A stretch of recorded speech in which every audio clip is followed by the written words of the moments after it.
ಚಂದನ ವಾಹಿನ ವೀಕ್ಷಕರಿಗೆ ನಮಸ್ಕಾರ. ಪ್ರಿಯ ವೀಕ್ಷಕರೇ, ಚಂದನ ವಾಹಿನಿಯು ನಿರಂತರವಾಗಿ ಕಲೆ, ಸಾಹಿತ್ಯ, ಸಂಸ್ಕೃತಿ, ಸಂಗೀತ ಮತ್ತು ಇತಿಹಾಸದ ಬಗ್ಗೆ ಮಾಹಿತಿಗಳನ್ನು ತಿಳಿಸ್ಕೊಡ್ತಾನೆ ಬಂದಿದೆ. ಇವತ್ತು ಸಹ ನಾವು ಒಂದು ಇತಿಹಾಸ ಪ್ರಸಿದ್ಧವಾದ ಸ್ಥಳದ ಬಗ್ಗೆ ನಿಮಗೆ ಪರಿಚಯವನ್ನು ಮಾಡಿಕೊಡ್ತೇವೆ. ನೆಲಮಂಗಲದಿಂದ ಸುಮಾರು 25 ಕಿಲೋಮೀಟರ್ ದೂರದಲ್ಲಿ ಡಾಬಸ್ಪೇಟೆ ಸನಿಹ ನಿಜಗಲ್ಲು ದುರ್ಗವಿದೆ.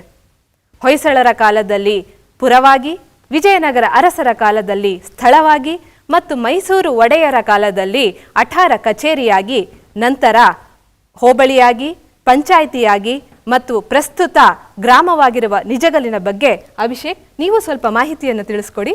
ವಿಜಯನಗರ ಕಾಲದಿಂದಲೂ ಸಹ ಈ ದೇವಾಲಯಗಳು ಬಹಳ ಪ್ರಸಿದ್ಧವಾಗಿವೆ. ದಾಸರಾಜರು ಸಹ ಆಡಳಿತವನ್ನು ನಡೆಸಿ ಈ ದೇವಾಲಯಗಳಿಗೆ ದಾನವನ್ನು ನೀಡಿದ್ದಾರೆ. ಕೃಷ್ಣದೇವರಾಯರ ಕನಸಿನಲ್ಲಿ ಬಂದ ಶ್ರೀ ವೀರಭದ್ರೇಶ್ವರ ಸ್ವಾಮಿಯು ನನ್ನನ್ನು ನಿಜಗಲ್ಲು ಬೆಟ್ಟದಲ್ಲಿ ಪ್ರತಿಷ್ಠಾಪಿಸು ಎಂದು ಆಜ್ಞಾಪಿಸುತ್ತಾರೆ.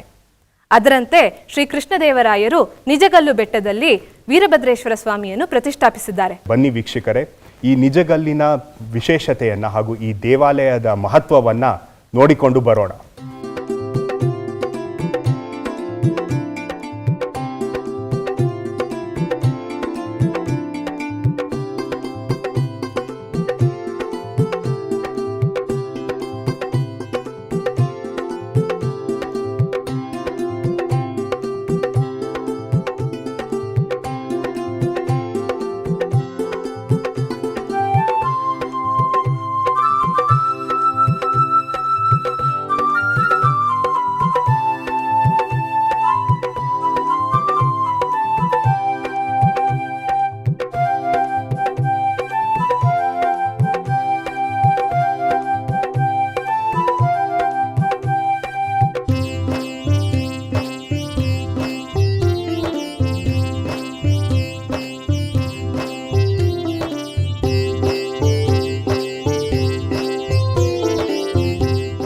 ಸಮಸ್ತ ಚಂದನ ವಾಹಿನಿಯ ವೀಕ್ಷಕರಿಗೆ ನಮಸ್ಕಾರ. ಇವತ್ತು ನಾವು ನೆಲಮಂಗಲ ತಾಲೂಕಿನ ಹಳೆ ನಿಜಗಲ್ಲು ಬೆಟ್ಟದ ತಪ್ಪಲಲ್ಲಿದ್ದೇವೆ.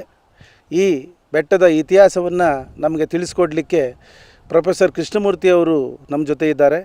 ಬನ್ನಿ, ಅವರು ಏನು ಹೇಳ್ತಾರೆ ಕೇಳೋಣ. ನಮಸ್ಕಾರ ಕೃಷ್ಣಮೂರ್ತಿ ಅವರೇ. ನಮಸ್ಕಾರ ಸರ್. ಈ ಹಳೆ ನಿಜಗಲ್ಲು ಬೆಟ್ಟ ತುಂಬ ಇತಿಹಾಸವನ್ನು ಹೊಂದಿದೆ ಅಂತ ಹೇಳಿ ನಾವು ಕೇಳಿದ್ದೇವೆ. ಈ ಇತಿಹಾಸವನ್ನು ನೀವು ತಿಳಿಸ್ಕೊಡ್ಬೇಕು ಅಂತ ತಮ್ಮಲ್ಲಿ ವಿನಂತಿ ಮಾಡ್ಕೊಳ್ತಾ, ನಾವೀಗ ಯಾವ ದಿಕ್ಕಲ್ಲಿದ್ದೇವೆ, ಹೇಗೆ ಬೆಟ್ಟವನ್ನು ನಾವು ಹತ್ತೇವೆ ಅಂತ ಹೇಳಿ ನೀವು ತಿಳಿಸ್ಕೊಡ್ಬೇಕು ಅಂತ ಕೇಳ್ಕೊಳ್ತೇವೆ. ನಮ್ಮ ಈ ಬೆಟ್ಟಕ್ಕೆ ಹೊಯ್ಸಳ ಕಾಲದಿಂದ ಕಮಿಷನರ್ ಆಡಳಿತವರೆಗೆ ಬಹುದೊಡ್ಡ ಇತಿಹಾಸ ಇದೆ. ಇದಕ್ಕೆ 2 ದಾರಿಗಳಿದೆ. ಒಂದು ಪೂರ್ವದ ಬಾಗಿಲು, ಇನ್ನೊಂದು ದಕ್ಷಿಣದ ಬಾಗಿಲು. ಈಗ ನಾವು ದಕ್ಷಿಣದ ಬಾಗಿಲಿಂದ ಪ್ರವೇಶ ಮಾಡ್ತಾ ಇದ್ದೇವೆ.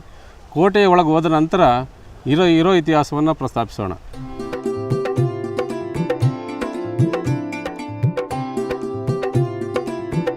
ವೀಕ್ಷಕರೇ, ನಾವು ನೋಡುತ್ತಿರುವ ಈ ಮೆಟ್ಟಿಲುಗಳು ಈ ಮೊದಲು ಇಲ್ಲಿರಲಿಲ್ಲ. ಇಲ್ಲಿಗೆ ಬರುವ ಭಕ್ತರು ಕಡಿದಾದ ದಾರಿಯಲ್ಲಿ ಕಷ್ಟಪಟ್ಟು ಬೆಟ್ಟವನ್ನು ಹತ್ತಬೇಕಾಗಿತ್ತು. ಭಕ್ತರ ಅನುಕೂಲಕ್ಕೆಂದು ಇತ್ತೀಚೆಗಷ್ಟೇ ಸರ್ಕಾರ ಮೆಟ್ಟಿಲುಗಳನ್ನು ನಿರ್ಮಿಸಿದೆ.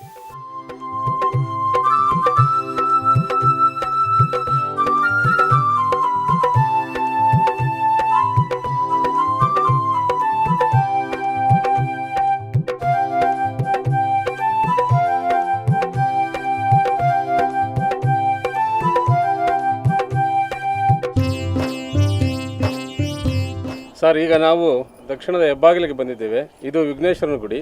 ಇದನ್ನು ದಾಸರಾಜಯ್ಯ ಕಟ್ಟಿಸ್ತಾನೆ. ಪೂರ್ವದ ಬಾಗಿಲು ಮತ್ತು ದಕ್ಷಿಣದ ಬಾಗಿಲು ಎರಡನ್ನು 1 ಸಂವತ್ಸರದ ಅಂತರಗಳಲ್ಲಿ ಪೂರ್ಣ ಕಾರ್ಯನ ಮುಗಿಸ್ತಾನೆ. ಇನ್ನು ಉಳಿದ ವಿಚಾರಗಳನ್ನು ಮುಂದೆ ಹೋದಾಗ ಪ್ರಸ್ತಾಪಿಸೋಣ.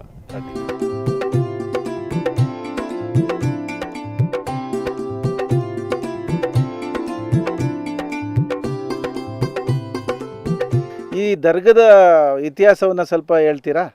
ಸುಮಾರು 600 ವರ್ಷದಿಂದ ಹಿಂದಿನ ದೇವಸ್ಥಾನ ಇದು. ಹಿಂದಕಾಲದಾಗೆ ಇದು ಜಮಾನದಾಗೆ ಪಾಳ್ಯಗಾರ ಜಮಾನ. ಇದು ಎಲ್ಲ ಸೈನ್ಯಗಳು, ಪಾಳ್ಯಗಾರರು ಇವರೆಲ್ಲ ಇದ್ರು. ಆ ಕಾಲದಾಗೆ ಬಂದು ಇವರು ಇಲ್ಲಿ ತಪಾಸಣೆ ಮಾಡ್ಕೊಂಡು ಜಪ ಮಾಡ್ಕೊಂಡು ಇಲ್ಲೇ ಕಾಡಿನಾಗೆ ಇದ್ರು. ಮತ್ತೆ ಇನ್ನೇನಂದ್ರೆ ಇಲ್ಲಿ ನಮ್ಮ ಹಿಂದಿ ಒಳಗೆ ಬಾನಗೆ ಕಳ್ಳಾನಿ ಅಂತಾರೆ, ಆದ್ರೆ ಹಿಂದೂ ಮಾತೊಳಗೆ ತಂಗಿ ದೊಣೆ ಅಂತಾರೆ. ಇಲ್ಲಿ ಎಲ್ಲರೂ ಬರ್ತಾರೆ, ನೀರು ಉಪಯೋಗಿಸ್ಕೊಂತಾರೆ, ತಗೊಂಡೋಗ್ತಾರೆ. ಇಲ್ಲಿಂದ ನೀರು ಹಾಕೊಂಡ್ರೆ ಎಲ್ಲರಿಗೂ ಒಳ್ಳೇದು ಆಗ್ತದೆ. ಈ ಜಾಗದಾಗೆ ಯಾವುದು ಜಾತಿ ಭವನ ಯಾವ್ದಿಲ್ಲ ಸರ್, ಎಲ್ಲ ಒಂದೇ ಇದ್ದೀವಿ ನಾವು. ನಮ್ಮ ಹಿಂದೂ ಮುಸ್ಲಿಂ ಭಾಯಿಗಳು ಎಲ್ಲ ನಾವಿಬ್ರು ಚೆನ್ನಾಗಿದ್ದೀವಿ. ಮತ್ತೆ ಈ ಜಾಗದಾಗೆ ಸಿದ್ದಪ್ಪನ ದೇವಸ್ಥಾನ ಇದೆ. ಆ ಕಾಲದಾಗೇನೆ ನಮ್ಮ ಸೈಯದ್ ಪಾಚಾ ಅವರು ದರ್ಗಾ ಸೈಯದ್ ಪಾಚಾ ಅವರು ಆ ಕಾಲದಾಗೇನೆ ಸಿದ್ದಪ್ಪನ ದೇವಸ್ಥಾನ ಇತ್ತು. ಆ ಕಾಲದಾಗೆ ಅವರು ಬಹಳ ಸ್ನೇಹಿತರು, ಜೊತೆಗಾರರು, ಅಣ್ತಂತರನಾಗ ಇದ್ದಿದ್ದು. ಆ ಕಾಲದಾಗೆ ಬಿಸಿಲು ಅಂತ ಹೋಗಿ ತಪಾಸಣೆ ಮಾಡಿ ಆದ್ರಿಂದಾಗೇನೆ ಸಿದ್ದಪ್ಪನ ಜಾಗದಾಗೆ ಇವರು ಜಪ ಆಗಿ ಅಲ್ಲೇ ಕಲ್ಲಿ ಕೂತ್ಕೊಂಡ್ಬಿಟ್ರು. ಅದ್ರ ಆಗಿದ ಮೇಲೆ ಇವ್ರದ್ದು ವಯಸ್ಸು ಆಗಿತ್ತು ಆ ಟೈಮೊಳಗೆ. ಆ ವಯಸ್ಸಾಗಿದ್ದ ಟೈಮೊಳಗೆ ಇಲ್ಲಿ ಬಂದು ಇವ್ರಿಗೆ ಈ ಜಾಗದಾಗೆ ಮಣ್ಣು ಮಾಡಿದ್ರು, ತೀರೋಗ್ಬಿಟ್ಟಿದ್ರು, ಇಲ್ಲಿ ಮಣ್ಣು ಮಾಡಿದ್ರು. ಆ ಕಾಲದಾಗೂ ಹಿಂಗೆ ಪೂರ್ವಕಾಲಿಂದ ನಡ್ಕೊಂಡು ಬರ್ತಾ ಇದ್ದಾರೆ.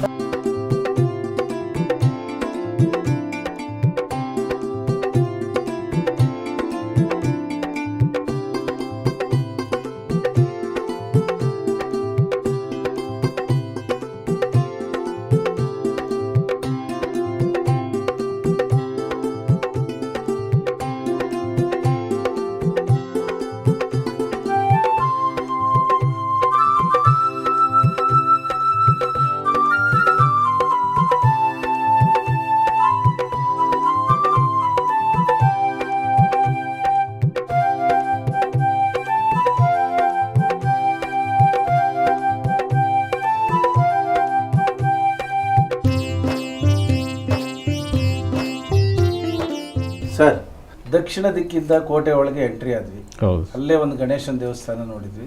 ಅಲ್ಲಿಂದ ಮುಂದೆ ಬಂದು ಒಂದು ದರ್ಗಾ ನೋಡಿದ್ವಿ. ಹೌದು. ಆ ದರ್ಗದ ಎದುರಿಗೆ ಅಕ್ಕ ತಂಗಿಯರ ದೊಣೆ ಅಂತ ಹೇಳಿ ನೋಡಿದ್ವಿ. ಅಲ್ಲೇ ಒಂದು ಶಿಲಾಶಾಸನವನ್ನು ಕೂಡ ನೋಡಿದ್ವಿ. ಈಗ ಈ ದೇವಸ್ಥಾನಕ್ಕೆ ಬಂದಿದ್ದೇವೆ. ಈ ದೇವಸ್ಥಾನ ಯಾವುದು, ಇದ್ರ ಇತಿಹಾಸ ಏನು ಅಂತ ಸ್ವಲ್ಪ ಹೇಳ್ತೀರಲ್ಲ? ಈ ದೇವಸ್ಥಾನ ಬೆಳಗುಲಿ ಕೆಂಪರಾಜಯ್ಯನ ಮಗ ದಾಸರಾಜನಿಂದ ನಿರ್ಮಿತ ಆಗುತ್ತೆ. 1713ರಿಂದ 1716ರವರೆಗೆ 3 ವರ್ಷಗಳ ಕಾಲ ಈ ದೇವಸ್ಥಾನವನ್ನು ಕಟ್ಟಿಸ್ತಾನೆ. ಲಕ್ಷ್ಮೀ ನರಸಿಂಹ ದೇವಾಲಯ ಇದು. ಇದಕ್ಕೆ ದತ್ತಿ ಬಿಡಲಿಕ್ಕೆ ಚಿಕ್ಕದೇವರಾಜ ಒಡೆಯರಿಗೆ ಒಂದು ಭಿನ್ನಹ ಮಾಡ್ತಾರೆ. ನರಸೀಪುರ ಮತ್ತು ಅದರ ಸುತ್ತಲಿನ ಗ್ರಾಮಗಳನ್ನು ಇದಕ್ಕೆ ದತ್ತುವಾಗಿ ಕೊಟ್ಟು ಅದರಲ್ಲಿ ಬರೋ ಆದಾಯದಿಂದ ಇದರ ಉತ್ಸವ ಮತ್ತು ಪೂಜಾ ಕೈಂಕರ್ಯಗಳನ್ನು ಮಾಡಲಿಕ್ಕೆ ವ್ಯವಸ್ಥೆ ಮಾಡಿ ಇಂತಹ ಭಿನ್ನಹ ಮಾಡ್ತಾನೆ.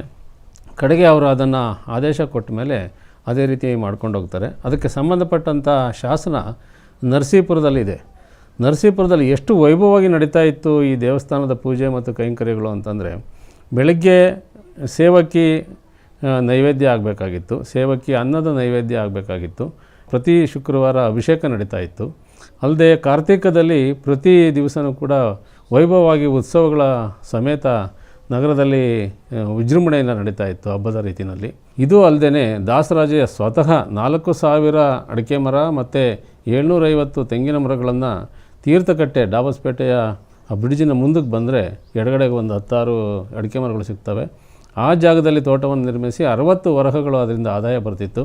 ಅದರಲ್ಲಿ 44 ವರಹಗಳನ್ನು ಈ ದೇವಸ್ಥಾನದ ಪೂಜಾ ಕೈಂಕರ್ಯಗಳಿಗೆ ಮತ್ತು ಉತ್ಸವಕ್ಕೆ ಉಪಯೋಗಿಸ್ತಿದ್ರು ಅಂತೇಳಿ ತಿಳಿದು ಬರ್ತದೆ ಇತಿಹಾಸದಿಂದ. ಇದರ ಪುನರ್ನಿರ್ಮಾಣವನ್ನು ಕೆಂಪೇಗೌಡ ನಮ್ಮ ಹಳೆ ನಿಜಗಲ್ ಗ್ರಾಮ ಏನಿದೆ ಅಲ್ಲಿ ಪುನರ್ನಿರ್ಮಿಸಿದ್ದಾರೆ. ಇದೇ ರೀತಿ ಲಕ್ಷ್ಮೀ ನರಸಿಂಹ ದೇವಾಲಯವನ್ನು ಈ ಪೂರ್ವಾಭಿಮುಖವಾಗಿ ಇದೇ ಆರ್ಕಿಟೆಕ್ಚರಲ್ಲೇ ನಿರ್ಮಿಸಿದ್ದಾರೆ. ಈಗ ಅಲ್ಲಿ ಪೂಜಾ ಕೈಂಕರ್ಯಗಳು ಇದೇ ರೀತಿ ನಡ್ಕೊಂಡು ಹೋಗ್ತಾ ಇದ್ದಾವೆ. ಹಾಗಿದ್ರೆ ನಾವು ಹಳ್ಳಿನಲ್ಲಿ ಹಳೆ ನಿಜಗಲ್ಲಲ್ಲಿ ದೇವಸ್ಥಾನವನ್ನು ನೋಡ್ಬೋದು, ಮತ್ತು ಆ ದೇವಸ್ಥಾನ ಹೇಗೆ ನಿರ್ಮಾಣ ಮಾಡಿದರು ಅಂತ ಹೇಳಿ ನಾವು ನೋಡೋಣ ಮುಂದೆ.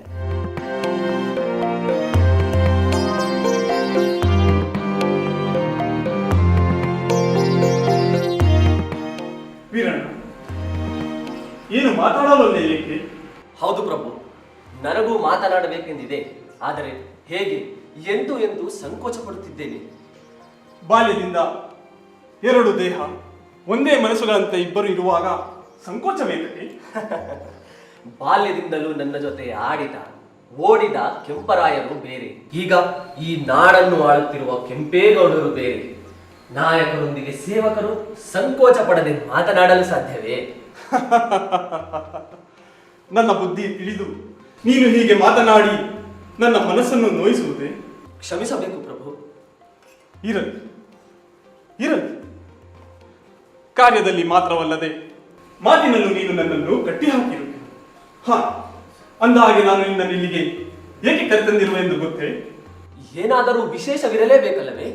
ನಿಜ ವೀರಣ್ಣ, ಆ ದಿನ ಬೆಳಗಿನ ಜಾವ ನಾನೊಂದು ಕನಸು ಕಂಡೆ. ಕಣ್ಬಿಟ್ಟು ನೋಡಿದ ಕ್ಷಣ ಏನೂ ಇರಲಿಲ್ಲ.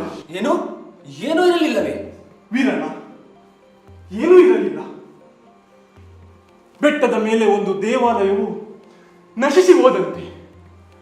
ಅದನ್ನು ಮತ್ತೆ ಕಟ್ಟಬೇಕು, ಹಾಗೆ ಒಂದು ಕೆರೆಯನ್ನು ನಿರ್ಮಿಸಬೇಕೆಂದು ಮನಸ್ಸಾಗಿದೆ. ಇದಕ್ಕಿಂತ ಮಹತ್ ಕಾರ್ಯ ಇನ್ನೇನಿದೆ ಪ್ರಭು? ಸುಲಭವೇ ವೀರಣ್ಣ. ಇಂತಹ ಮಹತ್ ಕಾರ್ಯಕ್ಕೆ ಸಾಕಷ್ಟು ಜನ ಮತ್ತು ಧನ ಸಹಾಯ ಬೇಕಲ್ಲವೇ? ನಿಜ ನಿಜ ಪ್ರಭು. ಈ ಕಾರ್ಯ ನಮ್ಮಿಂದ ಸಾಧ್ಯವೇ ವೀರಣ್ಣ?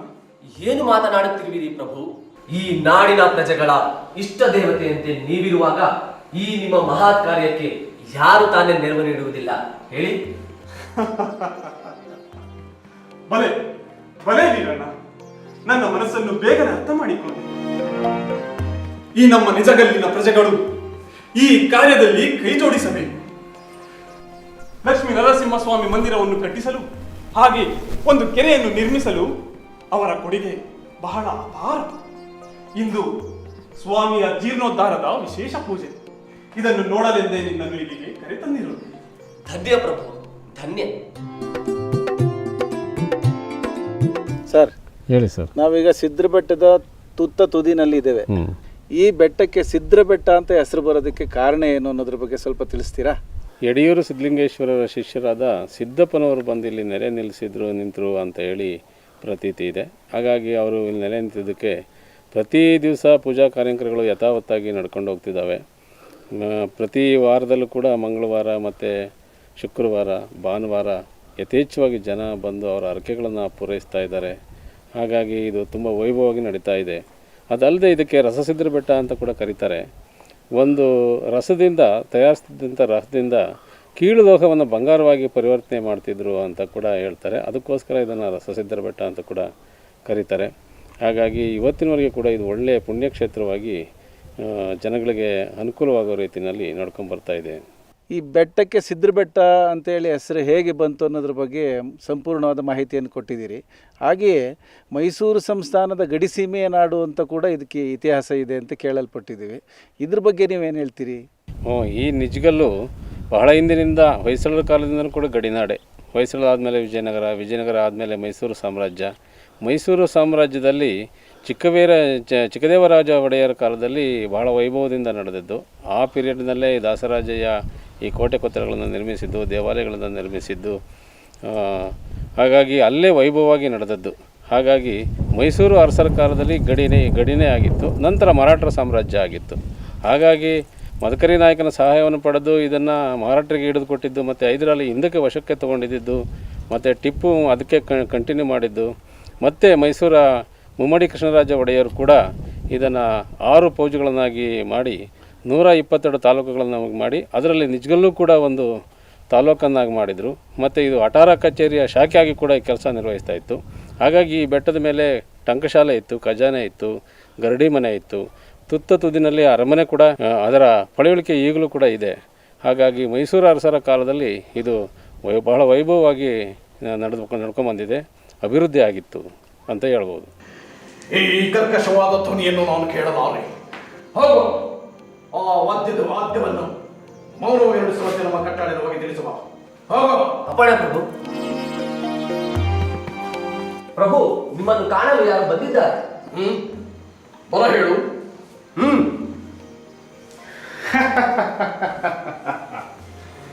ಈ ಶ್ರೀಮಂತರ ಕಟ್ಟಣತೆಯನ್ನು ಕಿವಿಯಾರೆ ಕೇಳಿ ಕೃತಾರ್ಥನಾದೆನು. ಈ ರಾಜ್ಯ ಆಡಳಿತದ ಟಂಕಶಾಲೆಯ ಲೆಕ್ಕಪತ್ರಗಳನ್ನು ನಮಗೆ ತೋರಿಸದ ಮಹಾಪರಾಧಿಗಳು ನೀವು. ಶಾಸ್ತಿಯಾಗಬಹುದು, ಆದರೆ ರಾಜತಂತ್ರಕ್ಕೆ ಸಂಬಂಧಿಸಿದ ಕೆಲವು ಲೆಕ್ಕಪತ್ರಗಳನ್ನು ಅವರು ಮಹಾರಾಜರಿಗೆ ಕೊಡದೇ ಇರಬಹುದು.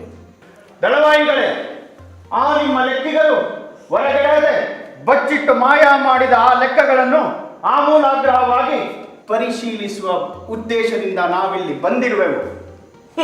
ಆಗಬಹುದು. ಬಾಪಟ್ಟು ಸ್ವಾಮಿ, ಕುಳಿತುಕೊಳ್ಳಿ. ಹಾಗಾದರೆ ನಾವು ಕೇಳಿದ ಲೆಕ್ಕಪತ್ರಗಳನ್ನು ಕೊಡಬಹುದಷ್ಟೇ.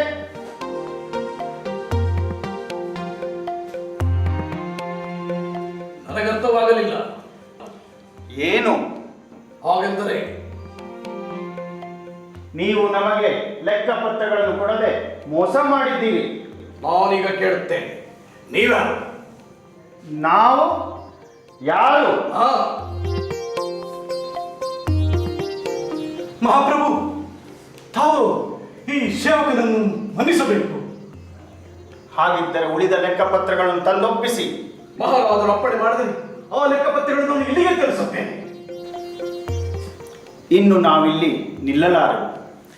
ಈ ಪ್ರಜೆಗಳಿಗೆ ಅನಗತ್ಯವಾದ ತೆರಿಗೆಗಳನ್ನು ವಿಧಿಸಕೂಡದು. ಈ ಪ್ರಜೆಗಳಿಗೆ ಯಾವುದೇ ಹಿಂಸೆ ಕೊಡಬಾರದು. ಪ್ರಜೆಗಳನ್ನು ಸುಖದಿಂದ ಕಾಣಬೇಕು. ಎಚ್ಚರ. ನಾಳೆ ಪ್ರಾತಃ ಕಾಲಕ್ಕೆ ಆಸ್ಥಾನದ ಮಹಾಸಭೆಯು ನಡೆಯಲಿದೆ. ಆ ಲೆಕ್ಕಪತ್ರಗಳೆಲ್ಲ ನಮ್ಮ ಪರಂಪರೆಗೆ ಸಿದ್ಧವಿರಬೇಕು. ಈ ನಿಜಗಲ್ಲಿನ ಪ್ರಜೆಗಳಿಗೆ ಯಾವುದೇ ತೊಂದರೆ ಕೊಡಬಾರದು. ಈ ಪ್ರಜೆಗಳಿಗೆ ಯಾವುದಾದರೂ ತೊಂದರೆಯಾದರೆ ನಿನಗೆ ತಕ್ಕ ಶಾಸ್ತಿ ಮಾಡುವೆನು. ಎಚ್ಚರಿಕೆ. ಪ್ರಭುಗಳ ಆಜ್ಞೆ.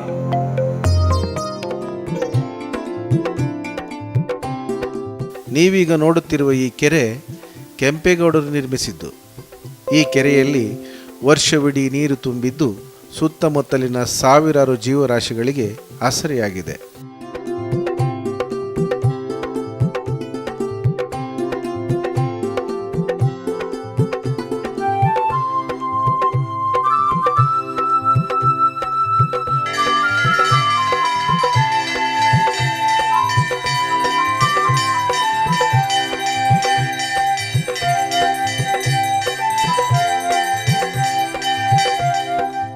ತುಂಬ ಧನ್ಯವಾದಗಳು ಕೃಷ್ಣಮೂರ್ತಿ ಸರ್. ಈ ಸಿದ್ಧರ ಬೆಟ್ಟದ ಬಗ್ಗೆ ಸಂಪೂರ್ಣವಾದ ಮಾಹಿತಿಯನ್ನು ನಮಗೆ ತಿಳಿಸ್ಕೊಟ್ಟಿದ್ದೀರಿ. ನಿಮಗೆ ದೂರದರ್ಶನ ವಾಹಿನಿಯ ಪರವಾಗಿ ಧನ್ಯವಾದಗಳು. ಬೆಟ್ಟದ ತುದಿಯಲ್ಲಿ ಹಿಂದೂ ಮುಸ್ಲಿಮರ ದರ್ಗಾ ಮತ್ತು ಸಿದ್ಧರ ಗುಹೆಗಳಿವೆ. ಇಲ್ಲಿಗೆ ಆಗಮಿಸುವ ಎರಡೂ ಧರ್ಮದ ಭಕ್ತರು ಈ ಎರಡೂ ಸ್ಥಳಗಳಿಗೆ ಪೂಜೆ ಸಲ್ಲಿಸಿ ಪ್ರಾರ್ಥಿಸುತ್ತಾರೆ. ಇದು ಭಾವೈಕ್ಯತೆಗೆ ಹೆಸರಾದ ಪುಣ್ಯಕ್ಷೇತ್ರವಾಗಿದೆ.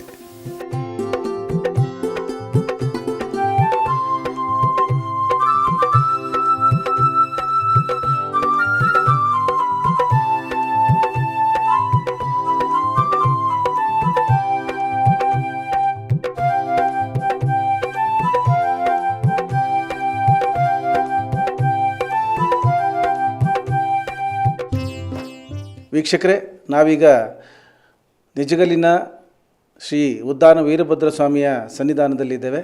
ಇಲ್ಲಿನ ಸ್ಥಳ ಮಹಿಮೆಯ ಬಗ್ಗೆ ಇಲ್ಲಿನ ಅರ್ಚಕರು ಏನು ಹೇಳ್ತಾರೆ ಅಂತ ಹೇಳಿ ಕೇಳಿಸ್ಕೊಳ್ಳೋಣ.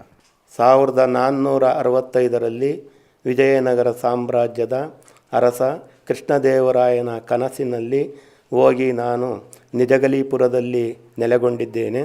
ನನಗೂ ಸಹ ಅಲ್ಲಿ ಜೀರ್ಣೋದ್ಧಾರವನ್ನು ಮಾಡು ಅಂತ ಹೇಳಿದಾಗ ಆತ ತನ್ನ ಆಸ್ಥಾನದ ಶಿಲ್ಪಿ ಹಾಲಿನ ಹಂಪಣ್ಣನನ್ನು ಕರೆದುಕೊಂಡು ಬಂದು ನೋಡಿದಾಗ ಇಲ್ಲಿ ನೆಲೆಯಾಗಿದ್ದ. ಆದ್ದರಿಂದ 1465ರಲ್ಲಿ ಇದನ್ನು ಹಾಲಿನ ಹಂಪಣ್ಣನ ಮುಖಾಂತರ ಈ ದೇವಾಲಯವನ್ನು ಜೀರ್ಣೋದ್ಧಾರ ಮಾಡಲಾಗಿದೆ. ಕೃಷ್ಣದೇವರಾಯನ ಕಾಲದ ಆಳ್ವಿಕೆಯ ನಂತರ ಕರ್ನಾಟಕದ ಮೈಸೂರಿನ ಒಡೆಯರು ಮತ್ತು ಬೇರೆ ಬೇರೆ ಕೆಂಪೇಗೌಡ ಇಂಥವರ ಕಾಲದಲ್ಲಿ ಅವರವರ ಕಾಲಕ್ಕೆ ತಕ್ಕಂತೆ ಈ ದೇವಾಲಯಗಳನ್ನು ಯಥಾಸ್ಥಿತಿ ಜೀರ್ಣೋದ್ಧಾರ ಮಾಡಿ ಪೂಜಾ ಕೈಂಕರ್ಯಗಳನ್ನು ಮಾಡಿಕೊಂಡು ಬಂದಿರುತ್ತಾರೆ. ರಾಜಾದಿರಾಜಾಯ ಪ್ರಸವ್ಯಸಾಯಿನೇ ನಮೋಯಂ ಮೈ ಶ್ರವಣಾಯ ಮಂಗುರ್ಮಃ ಸಮಯಂ ಕಾಮಂ ಕಾಮ ಕಾಮಾಯ ಮತ್ಯಂ ಕಾಮೇಶ್ವರೋ ವೈ ಶ್ರವಣೋ ದದಾತ ಕುಬೇರಾಯ ವೈ ಶ್ರವಣಾಯ ಮಹಾರಾಜಾಯ ತೇ ನಮಃ ಶ್ರೀ ಮಹಾಗಣಾಧಿಪತಿಯೇ ನಮಃ. ವೇದೋಕ್ತ ಮಂತ್ರ ಪುಷ್ಪಾಣಿಂ ಸಮರ್ಪಯಾಮಿ. ಢಂ ಢಂ ಢಂ ಢಂ ಢಂ ಢಂ ಢಂ ಢಂ ಜೈಕಾರ ಢಮರುಗಾ.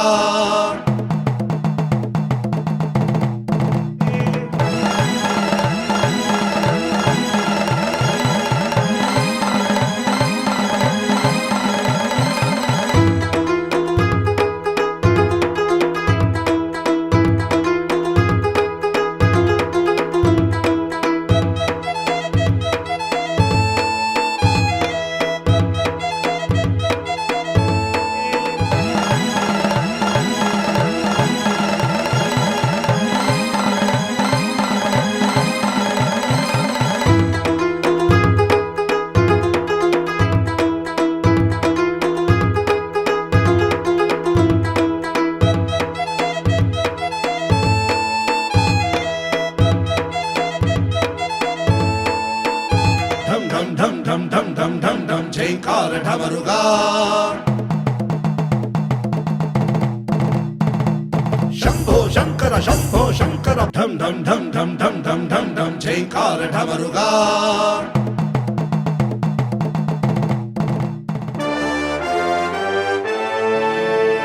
ಕರುನಾಡಿನ ಇತಿಹಾಸದಿ ನಳನಳಿಸಿದ ನಿಜಗಲ್ಲು, ನಿಜ ಕಲಿಗಳು ಶೌರ್ಯ ಮೆರೆದ ಶೂರಗಿರಿಯ ದುರ್ಗ, ನಿಜದಲ್ಲೂ ನಿಜಗಲಿಪುರ ರತ್ನಗಿರಿ ಪಟ್ಟಣವು. ಸಂಭ್ರಮದಿ ಸ್ಮರಿಸೋಣ ಬನ್ನಿ ನಮ್ಮ ಶರಗಿರಿಯ.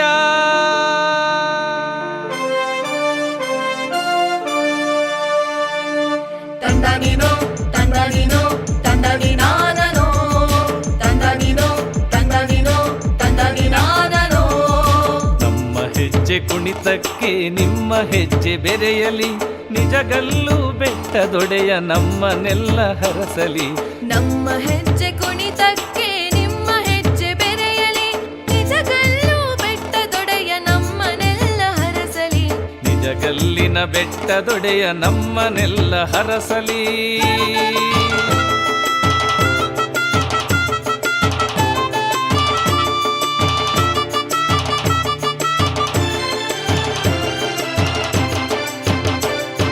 ನಮ್ಮೂರ ಕಾಯುತ್ತಿರುವ ಬೆಟ್ಟದೊಡೆಯ ವೀರಭದ್ರ ಹರಸಲೆಂದೆ ನೆಲೆಸಿಹಳು ಆದಿಶಕ್ತಿ ಮಾರಮ್ಮ. ನಮ್ಮೂರ ಕಾಯುತ್ತಿರುವ ಬೆಟ್ಟದೊಡೆಯ ವೀರಭದ್ರ ಹರಸಲೆಂದೆ ನೆಲೆಸಿಹಳು ಆದಿಶಕ್ತಿ ಮಾರಮ್ಮ. ನಾಲ್ಕು ದಿಕ್ಕಲು ನಿಂತು ನೋಡುತ್ತಿರುವ ಶ್ರೀ ಹನುಮ, ನಾಲ್ಕು ದಿಕ್ಕಲು ನಿಂತು ನೋಡುತ್ತಿರುವ ಶ್ರೀ ಹನುಮ, ಬರುವವರನ್ನು ಸ್ವಾಗತಿಸುವ ಕಂಬದ ಮೇಲಿನ ಬಸವ. ತಂದನಿನೋ ತಂದನಿನೋ ತಂದನಿನಾನನೋ ತಂದನಿನೋ ತಂದನಿನೋ ತಂದನಿನಾನನೋ.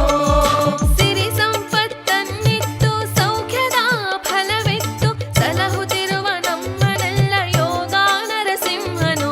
ಸಿರಿ ಸಂಪತ್ತನ್ನಿತ್ತು ಸೌಖ್ಯದ ಫಲವಿತ್ತು ಸಲಹುತ್ತಿರುವ ನಮ್ಮನೆಲ್ಲ ಯೋಗ ನರಸಿಂಹನು. ಇನ್ನೇನು ಬೇಕು ನಮಗೆ ಇದಕ್ಕಿಂತ ಭಾಗ್ಯವು, ಇನ್ನೇನು ಬೇಕು ನಮಗೆ ಇದಕ್ಕಿಂತ ಭಾಗ್ಯವು. ಇವರೆಲ್ಲರ ಕೃಪೆ ಪಡೆದ ನಾವಲ್ಲವೇ ಧನ್ಯರು, ನಾವಲ್ಲವೇ ಧನ್ಯರು. ನಮ್ಮ ಹೆಜ್ಜೆ ಕುಣಿತಕ್ಕೆ ನಿಮ್ಮ ಹೆಜ್ಜೆ ಬೆರೆಯಲಿ, ನಿಜಗಲ್ಲು ಬೆಟ್ಟದೊಡೆಯ ನಮ್ಮನ್ನೆಲ್ಲ ಹರಸಲಿ. ನಿಜಗಲ್ಲಿನ ಬೆಟ್ಟದೊಡೆಯ ನಮ್ಮನ್ನೆಲ್ಲ ಹರಸಲಿ.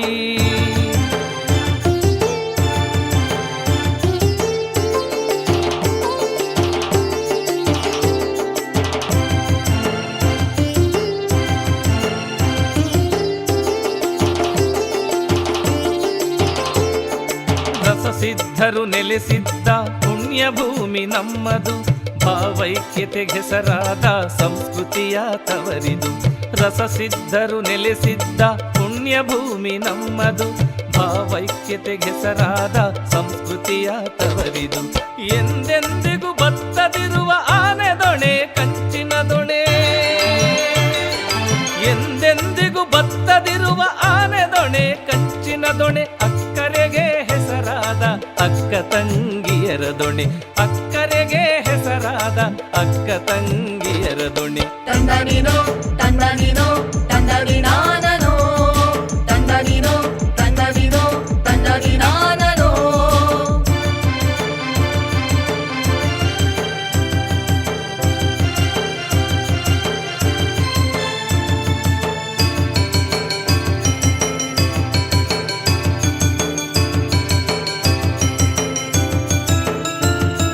ತಲೆ ಎತ್ತಿ ನಿಂತಿರುವ ನಿಜಗಲ್ಲಿನ ಕೋಟೆ, ದಾಸರಾಜಯ್ಯರ ದುರ್ಗಮ ಕಲ್ಲಿನ ಕೋಟೆ. ತಲೆ ಎತ್ತಿ ನಿಂತಿರುವ ನಿಜಗಲ್ಲಿನ ಕೋಟೆ, ದಾಸರಾಜಯ್ಯರ ದುರ್ಗಮ ಕಲ್ಲಿನ ಕೋಟೆ. ಬೆರಗುಟ್ಟಿಸ ಬಿಲ್ಗಾರರು ನೆಲೆಸಿದ್ದ ಬೀಡಿದು,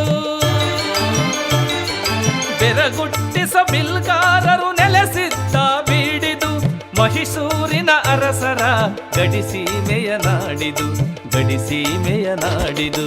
ನಮ್ಮ ಹೆಜ್ಜೆ ಕುಣಿತಕ್ಕೆ ನಿಮ್ಮ ಹೆಜ್ಜೆ ಬೆರೆಯಲಿ, ನಿಜಗಲ್ಲು ಬೆಟ್ಟದೊಡೆಯ ನಮ್ಮನೆಲ್ಲ ಹರಸಲಿ.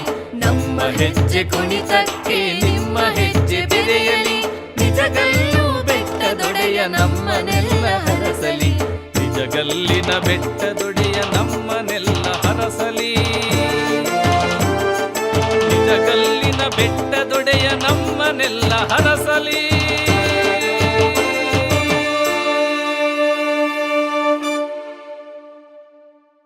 ನೋಡಿದ್ರಲ್ಲ ವೀಕ್ಷಕರೇ, ಮೈಸೂರು ಸಂಸ್ಥಾನದ ಗಡಿಭಾಗವಾಗಿದ್ದ ಹಳೆ ನಿಜಗಲ್ಲಿನ ಇತಿಹಾಸವನ್ನು ನೋಡಿದಷ್ಟು ಕುತೂಹಲ ಹೆಚ್ಚಾಗತ್ತೆ, ಹೆಮ್ಮೆ ಅನ್ಸತ್ತೆ. ಇಂಥ ಪುಣ್ಯಭೂಮಿಯಲ್ಲಿ ನಿಂತಿರೋಂಥ ನಾವೇ ಭಾಗ್ಯವಂತರು. ದೂರದರ್ಶನ ಚಂದನ ಇಂಥ ಐತಿಹಾಸಿಕ ಮತ್ತು ಸಾಂಸ್ಕೃತಿಕ ಕಾರ್ಯಕ್ರಮಗಳನ್ನು ನಿಮಗೆ ತೋರಿಸ್ತಾನೆ ಬಂದಿದೆ. ನಿಮ್ಮ ಅನಿಸಿಕೆಯನ್ನು ದೂರದರ್ಶನ ಕೇಂದ್ರ, ಜೆಸಿ ನಗರ, ಬೆಂಗಳೂರಿಗೆ ಕಳುಹಿಸಿ.